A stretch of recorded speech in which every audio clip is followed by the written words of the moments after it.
sharp with fine like notes. Ito po yung klase ng luya na mas stronger, pero mas medicinal siya compare sa normal na luya. Mas masarap po itong ilagay sa mga pagkain may tatak. Okay? Number 3. Luya ulit. Luya ulit.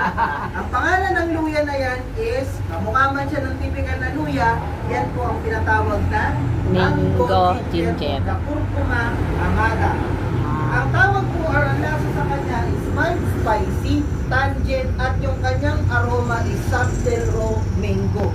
Kaya itong klase ng ganitong luya, dinidiretso po yan na raw, nilalagay yan sa mga fresh salad.